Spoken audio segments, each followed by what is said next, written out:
तो चालू करते हैं। क्या पढ़ने वाले हैं बेसिकली अपन लोग? Chemical mediators of inflammation. ठीक है, टॉपिक चालू करने के पहले बताता हूँ कि नोट्स अपना टेलीग्राम चैनल पर डाला हुआ है, लिंक पे डाला है, उस पर जाके नोट्स अवेल कर लीजिएगा।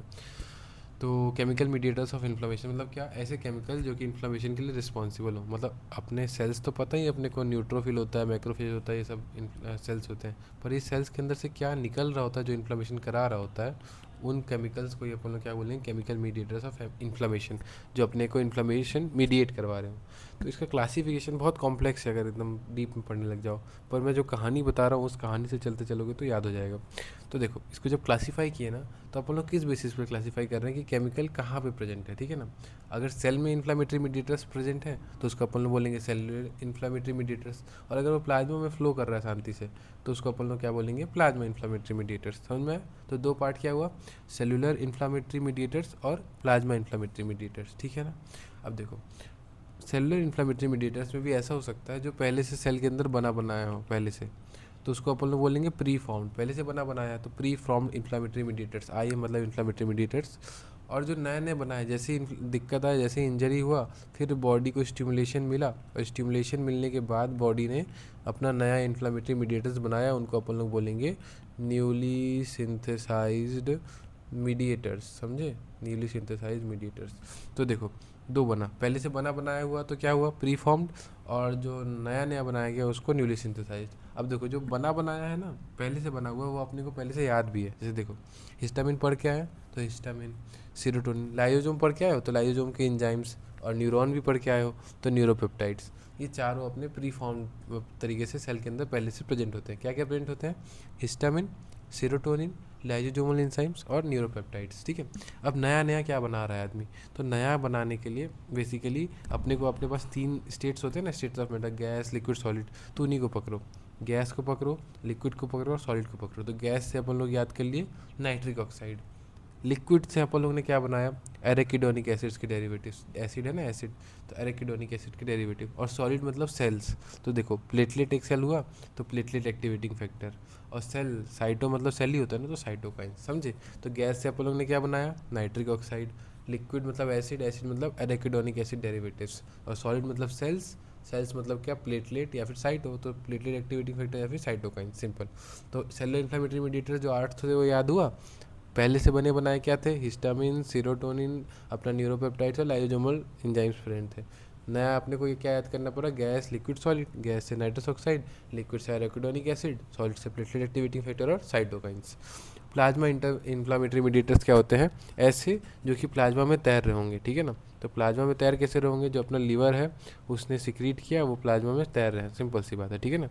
तो इसके अंदर क्या है, जो कैल्विन क्लीन कंपनी आती है ना, ये बहुत फेमस है, दिशा पटानी। तो ये अपना सी से अपना आता है कॉम्प्लीमेंट पाथवे, और के से अपना आता है काइंड पाथवे। सब पढ़ेंगे, चिंता मत करो। देखते हैं कितना बड़ा होता है। नहीं तो अपन लोग ये कर लेंगे कि इसको एक पार्ट में याद कर लेंगे। मेन क्या है, 10-15 मिनट की वीडियो जल्दी याद हो जाता है, सुनने में भी आसानी होती है, आप दिमाग पे स्ट्रेन भी नहीं आता। तो इसलिए कोशिश करूँगा 2 पार्ट में पढ़ने का, नहीं तो देखते हैं।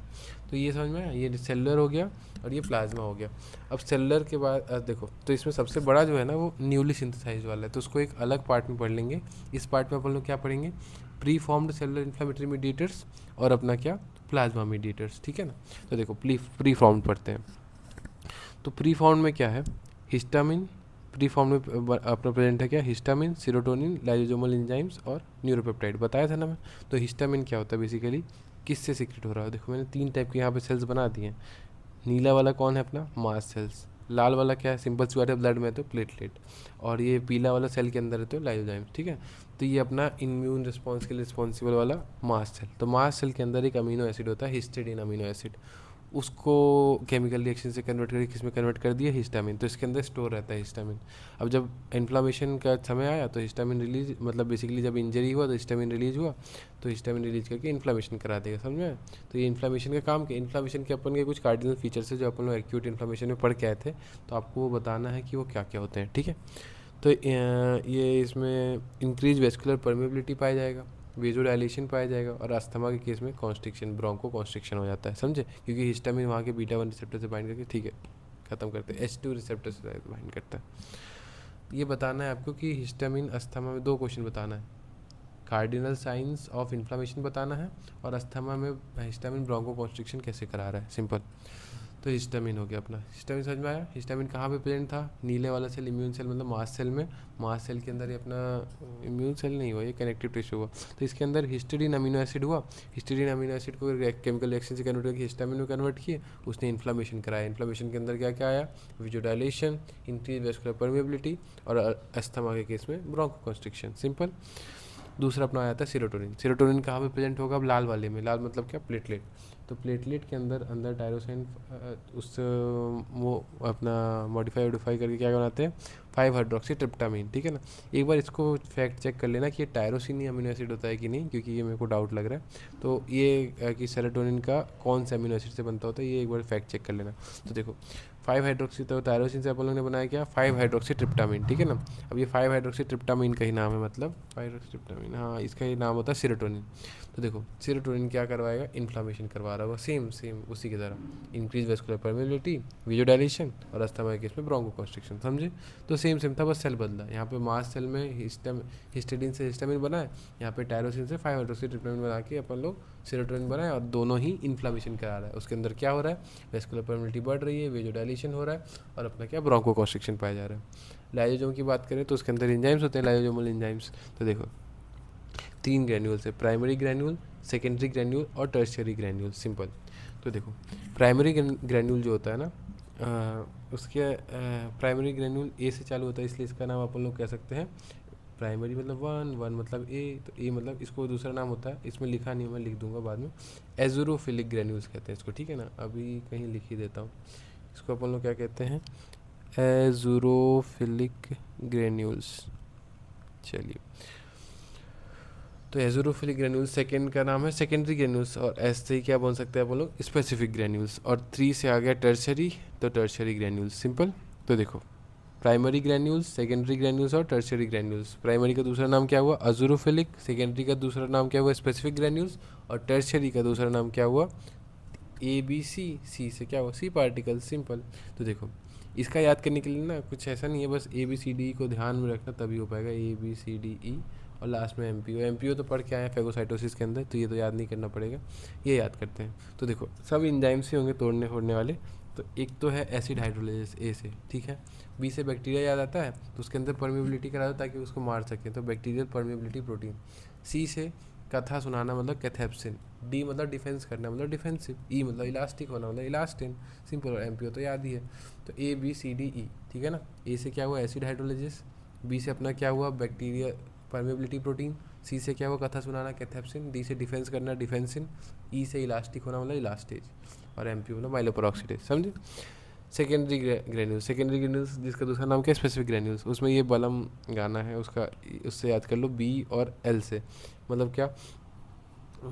साइड B से अपना साइटोक्रोम B1 माइक्रोग्लोबुलिन और विटामिन B12, BBB वाला साइटोक्रोम B1 माइक्रोग्लोबुलिन और विटामिन B12 का बाइंडिंग प्रोटीन, ये सब इसके अंदर प्रेजेंट होता है इस ग्रेन्यूल के अंदर। और L से क्या प्रेजेंट है? लैक्टोफेरिन और लाइजोजाइम्स। लाइजोजाइम तो सुने होगे ना ये, चलो ठीक है। तो ये अपना हुआ क्या क्या हुआ? B और L। B से क्या हुआ? साइटोक्रोम B1, जितना मैं ट्रिक्स बना सकता हूँ बनाने की कोशिश करूँ, क्योंकि ये वाला टॉपिक बहुत कॉम्प्लेक्स है, पर फिर ठीक है। B1 माइक्रोग्लोबुलिन और विटामिन B12 बाइंडिंग प्रोटीन, ठीक है ना। L से अपन लोग ने क्या बनाया? लैक्टोफेरिन और लाइजोजाइम। सिंपल। अब अपन लोग देखते हैं क्या? Tertiary granules. तो टर्शरी ग्रैन्यूल्स का दूसरा नाम है C पार्टिकल्स, ठीक है। और C से ये क्या करवा रहा होगा? ये कीमोटैक्सिस करवा रहा है। कीमोटैक्सिस समझ में आया ना? केमिकल की तरफ मूवमेंट कराना। तो लाइजोजाइम्स का एंजाइम खत्म हो गया। बेसिकली 3 ग्रैन्यूल्स के अंदर बांटो, प्राइमरी, सेकेंडरी, टर्शरी। प्राइमरी का दूसरा नाम अजोरोफिलिक कर दो, सेकेंडरी का दूसरा नाम स्पेसिफिक कर दो, और टर्शरी का दूसरा नाम अपना C पार्टिकल कर लो। अजोरोफिलिक के अंदर क्या होगा? ABCD ये सब कर रहा होगा, स्टार्टिंग ही है अभी। ए से अपना क्या होगा? Acid hydrolysis. बी से क्या हुआ? Bacterial permeability protein. सी से क्या हुआ? कथा सुनाना कैथेप्सिन। डी से डिफेंस करना मतलब डिफेंसिन। ई से मतलब हो गया इलास्टेज। और M से हो गया माइलोपेरोक्सीडेज। स्पेसिफिक में जाएंगे तो स्पेसिफिकली अपने पास एक बलम है। बलम मतलब B और L। B मतलब क्या हो गया? Vitamin B12 binding protein, cytochrome B और B1 माइक्रोग्लोबुलिन। और L से अपना हो गया लाइजोजाइम और लैक्टोफेरिन। सिंपल। और C पार्टिकल्स क्या करा रहा होगा? कीमोटैक्टिक मूवमेंट। और अपना आ जाता है 4 न्यूरोपेप्टाइडेज। तो न्यूरोपेप्टाइडेज बेसिकली न्यूरॉन के अंदर प्रेजेंट होता है, तो न्यूरॉन से निकलने वाली चीज़ को क्या बोलेंगे? न्यूरोकाइनिन ए। और न्यूरोकाइनिन ने वही करा रहा है जो इन्फ्लेमेशन होता है। जैसे वेजोडाइलेशन होता है ना, तो वेजोडाइलेशन करा रहा होगा, नर्व का काम ही है इम्पल्स ट्रांसमिशन, तो पेन सिग्नल का ट्रांसमिट करा रहा होगा। और न्यूरॉन और एंडोक्राइन सिस्टम जुड़े हुए होते हैं, इसलिए एंडोक्राइन का स्टिमुलेशन भी कराता है, ठीक है। तो इन्फ्लामेशन नर्वस का काम और एंडोक्राइन का काम, समझे। और ये कहाँ पे प्रेजेंट होता है स्पेसिफिकली, लंग्स और जीआईटी में इसका स्पेसिफिक होता है, ठीक है। तो ये अपना हो गया। इसमें क्या था, हिस्टामिन, हिस्टामिन किससे बनता था, हिस्टेडिन से, और वही कराता था इंक्रीज वेस्कुलर परमिलिटी, वेजोडाइलेशन और ब्रोंकोकंस्ट्रिक्शन अस्थमा में। सेरोटोनिन कहाँ पे प्रेजेंट होता था, प्लेटलेट में, किससे बनता था, टायरोसिन से 5-ऑक्सीट्रिप्टामिन, और वही सब करा रहा होगा, वेस्कुलर परमिलिटी बढ़ा रहा है, वेजोडाइलेशन करा रहा है, अस्थमा करा रहा है। लाइसोजाइम एंजाइम तो याद कर लिए 1 2 3 करके, और न्यूरोपेप्टाइड न्यूरॉन से याद कर लिए, सिंपल। अब प्लाज्मा इन्फ्लामेटरी मीडिएटर समझते हैं। तो देखो प्लाज्मा इन्फ्लामेटरी मीडिएटर्स दो होता है, मतलब केल्विन क्लीन से याद किए थे ना, कॉम्प्लीमेंट पाथवे और काइनिन पाथवे। तो देखो काइनिन पाथवे क्या होता है, हागे मारू पढ़े हो, मतलब पढ़े बोल रहा हूँ, हागे मारू अपना देखे होगे ना बचपन में, ये कार्टून था। तो फैक्टर 12 का दूसरा नाम क्या होता है, हागे मेन फैक्टर, ठीक है ना। अब ये इनएक्टिव है, जब इसको एक्टिवेट करेंगे तो ये एक्टिव का ये साइन लगा दिए 12A। अब ये क्या करेगा, पहले से अपने अंदर काली माता शांत बैठी हुई थी, उसको इसने एक्टिवेट करा दिया, तो वो एकदम विकराल रूप में आ गई, मतलब क्या, कालिक्रिन में आ गई, प्री कैलिक्रिन से कालिक्रिन में आ गई। और उन्होंने काइनोजन को काइनिन, काइनिन तो याद करके आई ना, तो काइनिन में कन्वर्ट कर दिया, और यही होता है ब्रेडिकाइनिन, और यही फिर इन्फ्लेमेशन करा रहा होगा, समझे। तो काइनिन पाते समझ में आया, चालू हागे मारूस हुआ, ये नाटक किया, ये एक्टिवेट हुआ, जैसे ही एक्टिव हुआ तो सोते शांते अपने काली माता को भी एक्टिवेट कर दिया, मतलब क्या, कैलिक्रिन बन गई, और कैलिक्रिन ने फिर काइनोजन को काइनिन में कन्वर्ट कर दिया, और यही काइनिन होता है ब्रेडिकाइनिन, और ब्रेडिकाइनिन कराता है इन्फ्लामेशन, सिंपल। दूसरा अपना हो गया कॉम्प्लीमेंट पाथवे।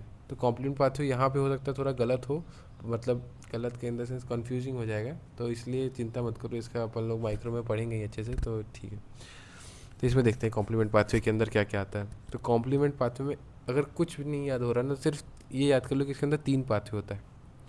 3 पाथवे का नाम क्या, अब एक तो वही होगा जो अपन लोग क्लासिकली पढ़ते हैं, जो एकदम इन जनरल पाया जाता है, जो भीड़ से अलग ना हो, तो उसको अपन लोग बोलेंगे क्लासिकल पाथवे, जो सब कर रहे हैं। जो एक आदमी अलग काम कर रहा है उसको अपन लोग क्या बोलेंगे, अल्टरनेट पाथवे। और बीच का कुछ है, उसका मन लग भी रहा नहीं भी लग रहा है, तो mannose binding lectin pathway. Lectin कहाँ पढ़ के आए हैं अपन लोग, लेक्टिन पढ़ के आए हैं अपन लोग अभी किस में, फेगोसाइटोसिस में पढ़ के आए हैं, कार्बोहाइड्रेट बाइंडिंग प्रोटीन्स के अंदर, ठीक है ना। तो मेनोज बाइंडिंग लेक्टिन पाथवे 3 हो गया। सबसे मेन जो क्लासिकली चल रहा है वो क्लासिकल पाथवे, जो अल्टरनेटली चल रहा है अल्टरनेट पाथवे और मेनोज। तो देखो क्लासिकली मतलब क्या, कि जैसे बहुत नॉर्मली एंटीजन एंटीबॉडी कॉम्प्लेक्स अपने बॉडी में बनता है, तो ये क्लासिकल के अंदर वही स्टिमुलेट करा हुआ है। जबकि अल्टरनेट पाथवे तब स्टिमुलेट होगा जब एक्सट्रीम कंडीशन है, जैसे कि खतरनाक बैक्टीरिया एंडोटॉक्सिन निकाल रहा है, या फिर कैंसर हो गया, तब ये होगा, ठीक है। और इसमें तो नाम में ही है मेनोज बाइंडिंग लेक्टिन पाथवे, तो यहाँ पे माइक्रोब किससे बाइंड कर रहा होगा, मेनोज से। अंत में अपने को बेसिकली कॉम्प्लीमेंट होते क्या हैं, कॉम्प्लीमेंट वो प्रोटीन्स हैं जो कि अपने ब्लड, ये इन्फ्लामेशन और इम्यून रिस्पॉन्सेज के लिए रिस्पॉन्सिबल है, पर ये इनएक्टिव फॉर्म में अपने बॉडी में है, तो इनको एक्टिवेट करना पड़ता है, तो वही एक्टिवेट होगा। तो जब एक्टिवेट होगा ना, तो ए और बी फ्रेगमेंट बनता है, तो किसी का ए जरूरी है, किसी का बी जरूरी है, वही जोड़ते जाएंगे अपन लोग। तो देखो 1 से चालू करेंगे, 1 आया, अब देखो यहाँ पे 1 आया, अब ऐसे होता है ना 1 2 3 4, ऐसा नहीं करो, ऐसे गेम पलटा दो, तो ये एक नीचे आएगा, ये नीचे आ जाएगा, तो क्या बन जाएगा 1 4 2 3, वही गेम चल रहा है। C1 था, उसमें C4 आया, तो क्या हो गया C4B, ठीक है ना। अब C4 मतलब C4 को C1 ने एक्टिवेट किया, तो C4B आया। अब C4B जो था वो C2 के एक फ्रेगमेंट से बाइंड करेगा, तो क्या C4B2A। अब B आया, A आया, अब क्या आएगा, फिर से B आएगा, तो C3 आया, तो क्या बनेगा C4B2A 3B। कन्फ्यूजिंग हो तो ये समझ लो 1 4 2 3, ये तो बनाने का तरीका समझे। C1 ने C4 को एक्टिवेट किया, तो ये क्या बना 4B। अब 4B ने 2 को एक्टिवेट किया, तो 4B प्लस 2A बना। फिर 4B और 2A ने 3 को एक्टिवेट किया, तो 4B 2A प्लस 3B बना, सिंपल। और यही फिर जाके C5 से C9 वाले को एक्टिवेट करेगा, वो तोड़ताड़ मचा देगा।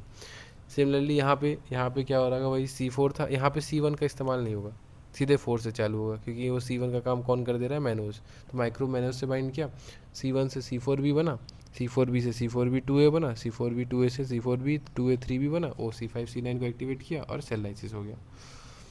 यहाँ पे अलग चल रहा होगा, यहाँ ये और ये चल रहा है, मतलब 3 और B का काम चल रहा है। तो C3 है, वो B से बाइंड करोगे, तो C3B capital B small b। अब 3 इस्तेमाल हो गया, B इस्तेमाल हो गया, तो फिर से 3 को ले आओ, तो C3B capital B small b, फिर से 3B। तो ये मिलके करा देगा, एक्टिवेट करा देगा C5 C9 पाथवे को, जिससे सेल लाइसिस हो जाएगा, समझे। तो ये अपना हो गया कॉम्प्लीमेंट पाथवे। 3 पाथवे थे, क्लासिकल, मेनोज और अल्टरनेट। चलो।